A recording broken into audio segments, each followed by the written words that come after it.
তো টিকটিকির কালকে লাইকেশন করানো হয়েছে, শরীরটা উইক আছে, খেয়ে ঘুমাচ্ছে।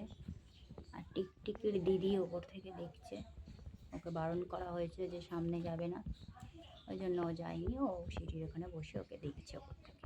খুব ভালো মেয়ে হয়েছে না মা? মাটা আমার খুব ভালো। তুমি খুব ভালো না মা? শোনা মা আছো তুমি? হ্যাঁ। টিকটিকি পেন হচ্ছে, ওষুধ খাচ্ছে,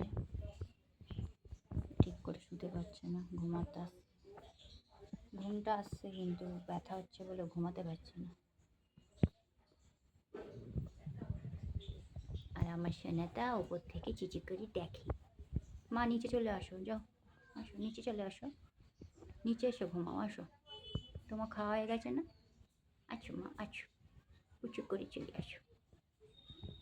মুনু, আসো মা।